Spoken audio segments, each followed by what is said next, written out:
Sungguh-sungguh Allah sangat ridho ketika seorang hamba itu makan ketika sesuap nasi dia muji Allah, ketika minum seteguk nasi dia muji Allah. Itu kalau orang diridhoni Allah itu wali betul. Itu untuk jadi wali itu gampang, kamu makan ridho, kamu nginjak buminya Allah ridho seneng, kamu hidup keseharian aman seneng. Nah ini supaya sampean kita semua ngaji betapa panduan Rasulullah untuk menggapai ridho Allah itu banyak yang keseharian sekali. Saking kesehariannya banyak dalam hadis dan itu sahih. Nabi menyebut hal-hal yang keseharian. Hatta ma tas'alu fi fimra'atika, kamu punya uang kemudian istri kamu bisa makan itu ibadah. Bahkan sebagian ibadah itu dicontohkan Nabi yang akhirnya diprotes sahabat. Yaitu wa fi buti ahadikum sedekah, kamu menggauli istri kamu itu ya sedekah. Sampai sahabat bilang yang benar ya Rasulullah. Ayati ahaduna syahwatahu wa huwa lahu ajrun. Masa urusan biologis, urusan syahwat kemudian dia dapat pahala. Nabi menjawab, alaysa lawadu'aha fi haramin akana alaihi wisrun. Bagaimana kalau dia meletakkan ke yang tidak benar itu kan dosa. Nah, hal-hal seperti ini yang saya ingin teman-teman semua saya juga agak ingin ngaji demi Anda juga agak ingin. Itu dosa sekali ngaji kok pesanan kelompok tertentu itu enggak boleh. Islam itu untuk semua. Jadi ya cuma karena di depan saya jenengan ya seakan-akan jenengan korbannya. Itu ada ilmunya dalam usul fikih itu. Jadi orang itu harus ngaji usul fikih. Nama yang disebut, mungkin Mas Sufyan masih ingat zaman ngaji usul fikih. Nama yang disebut itu tidak jaminan sebagai prioritas perintah. Jadi misalnya gini, kebetulan yang di depan Nabi itu Abu Dzar. Nabi ya bilang, ya Aba Dzarin ini uhibbuka misalnya, atau ya Mu'ad ini muhibbuka, atau ya Aba Hurairah ini uhibbuka misalnya. Banyaklah riwayat yang Nabi nyebut ya Aba Dzarin, ya Mu'ad, ya Aba Hurairah.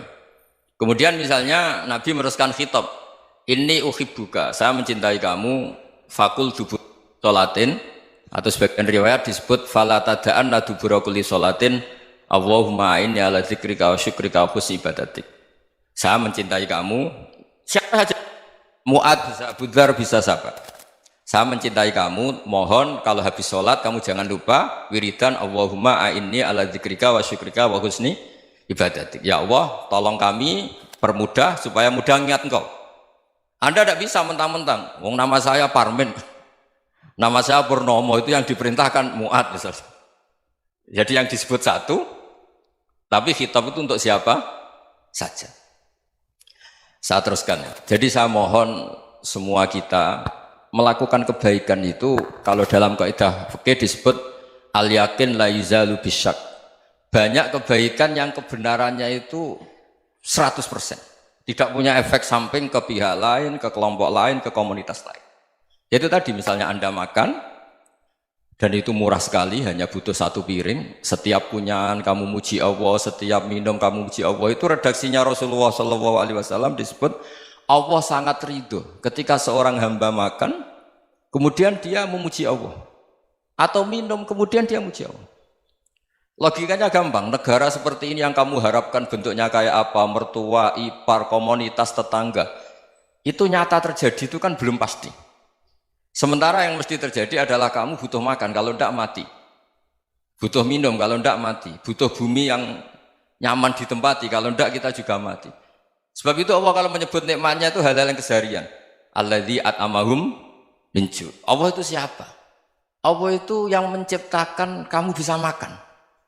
Tidak berlebihan. Allah itu yang menciptakan kondisi sosial itu ideal. Zaman Nabi itu ya ada orang munafik. Orang-orang pilihan Allah itu juga diuji orang sekelilingnya yang macam-macam. Semua diuji sesuai konteks zaman dan waktu. Nah, tapi ada ibadah-ibadah yang selalu disarankan Nabi. Sampai Nabi itu pernah ditanya, ayul islami khairun ya Rasulullah, Islam terbaik itu gimana? Jawaban Nabi itu unik. It'amut to'am. Islam terbaik itu ya makan-makan, yang santai-santai. Ketika Allah menyebut beberapa kebaikan, falak tahamal aqobah wa ma adrokan Allah mal aqobah. Terusannya apa? Fakku raqobah. Terusannya apa? Au it'amun fi yaumin di masghubah. Ya itu acara makan-makan itu juga Islam. Kenapa? Ya bayangkan kalau tidak ada makanan kita mati kan? Kondisi sosial tidak ideal itu Anda masih gak apa-apa. Tapi kalau Anda tidak makan, Anda tidak minum, Kamu punya istri cerewet masih bisa hidup, punya mertua cerewet masih bisa hidup. Tapi kalau tidak makan bisa mati. Berarti penting mana istri sama makan? Penting mana? Makan. Semoga istri Anda dengar, nanti kamu disuruh makan tapi pulang deh. Itu kalau dibahasakan makan masih memahami. Penting mana nasi satu piring dengan istri.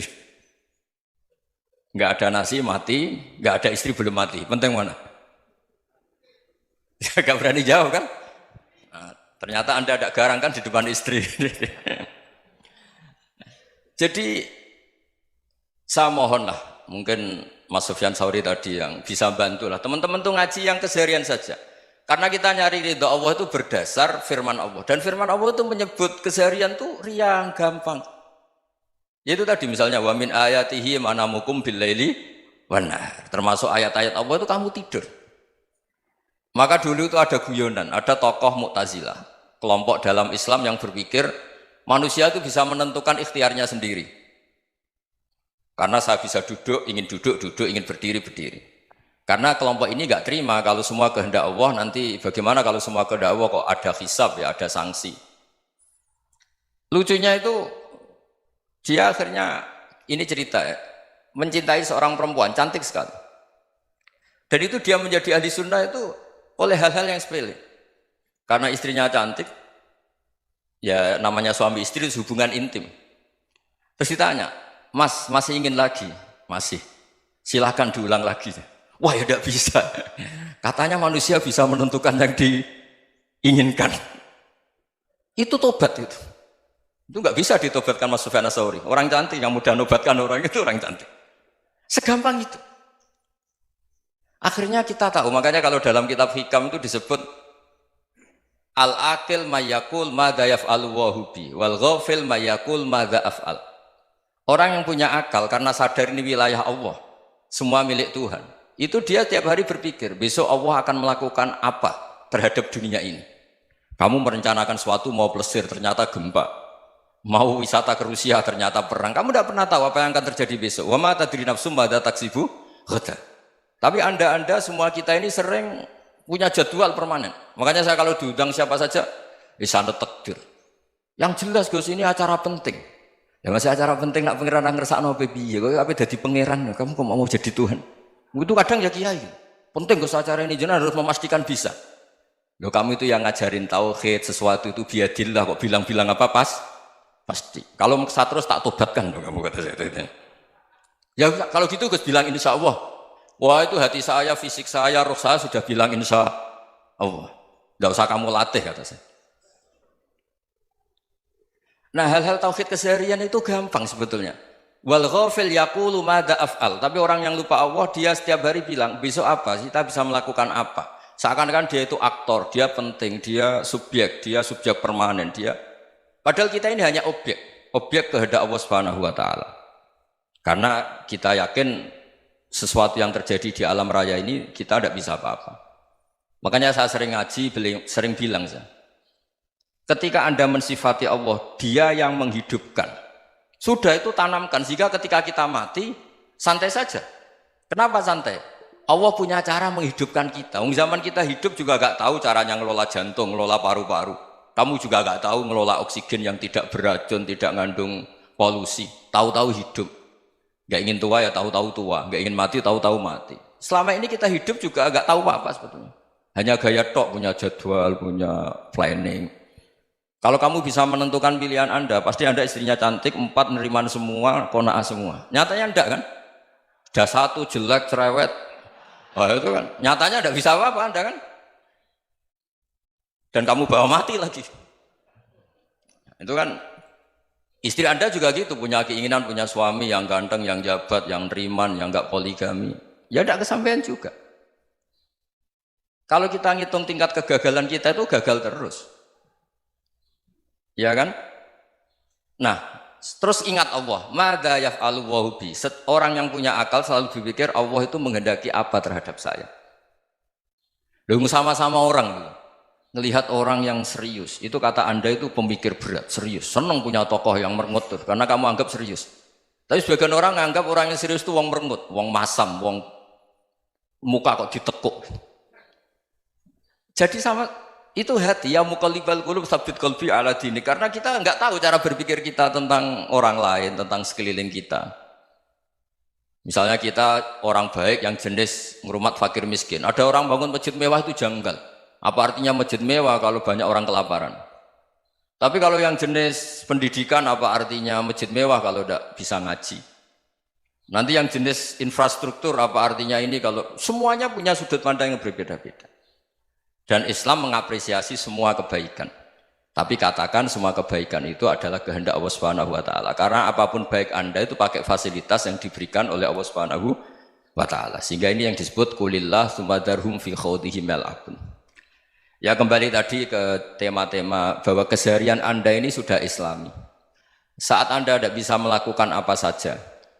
Saya sering ada jenazah, biasanya kalau tetangga meninggal saya sering disuruh ngelepas. Saya bilang orang ini baik karena sering ngelamun di rumah, sering nganggur di rumah. Ditanya sama anaknya, kenapa Gus nganggur baik? Ya kalau dia nganggur artinya juga agak berbuat sesuatu yang maksiat kan? Ya kan? Orang nganggur di rumahnya ya tidak bunuh orang, tidak maling, tidak korupsi, ya namanya nganggur di rumah. Lah cuma istri cara pandang nganggur gak menghasilkan uang itu. Tapi juga gak menghasilkan kriminal kan? Jadi sebenarnya Islam itu makanya kalau sampai ngaji usul fikih itu ada kitab usul fikih namanya Lubul Usul, itu terkenal sekali di pesantren itu. Itu kalau ngapresiasi keseharian itu luar biasa. Izma min mubahin illa wa yatahaqqaqu bihi tarku haramimma. Karena keseharian yang mubah saat Anda lakukan itu ada kehebatan yang luar biasa, yaitu meninggalkan haram. Makanya dulu banyak orang-orang alim ketemu temannya itu guyon sampai semalaman. Itu biasanya yang semangat Islam itu kiai kok tidak tahajud, kiai kok tidak witir. Orang yang sedang mapan uangnya banyak, malam itu tidak kelayaban itu sudah luar biasa. Melawan nafsu supaya tidak maksiat itu sudah luar biasa. Supaya lupa guyon sama temannya semalaman sampai subuh. Gejlok-gejlokan ngenang zaman miskin, zaman kuliah nggak jelas, zaman apa. Melihatnya jangan tarkut tahajud. Seperti ini meninggalkan tahajud, tapi meninggalkannya ini talkul muharramat. Jadi kayak apa hebatnya? Sehingga Imam Ghazali punya riwayat yang agak unik. Hatta takuna ibadatu akhiri hadil ummah iku an-naum. Sehingga suatu saat ibadah terbaik umat ini itu tidur. Itu kan riwayat kontroversi. Ketika Imam Ghazali tanya, kenapa iya?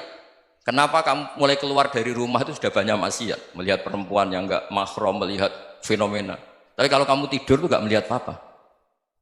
Tapi juga kamu jangan menganggap tidur itu ibadah betul. Saatnya melakukan fardhu ain malah masih tidur. Tapi itu sudut pandang yang menjadikan kita Islam itu gampang. Jadi saat Anda tidak bisa aktivitas apa-apa, misalnya ada beberapa orang yang lumpuh. Lumpuh itu memang nggak bisa Jumatan, nggak bisa ibadah, tapi dia juga nggak bisa maksiat. Tidur itu memang Anda saat itu tidak bisa tahajud, tidak bisa witir, tapi saat itu ada zina, ada maling, tidak gosipkan orang, tidak bully orang, tidak menanamkan kebencian, tidak hasud.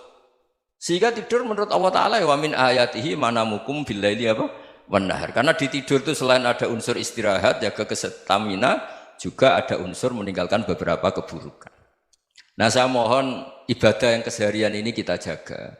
Supaya kita semua baca ayat itu fasih. Fasih itu tertanam di hati. Allah itu siapa? Alladzi at'amahum min ju'i wa amanahum min khauf. Dan Allah kalau cerita di Quran itu anna subabnal ma'a subba thumma syaqaqnal ardhan wa syaqqa fa ambatna fiha habba wa inaba wa qadba wa zaituna wa nakhla wa hadaika hulba. Kamu tahu saya ini siapa, kata Allah? Saya ini adalah Tuhan yang menurunkan air, kemudian ada tanaman banyak. Habba wa inaba wa qadba, ada zaitun, ada tin, kalau orang Jawa mungkin ada tela, ada padi, ada mangga, ada pisang. Sudah.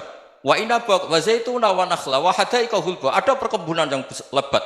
Tujuannya apa? Mata Allahkum, silahkan kamu pakai, kamu nikmati. Tapi karena kadang kita ini punya ide-ide besar.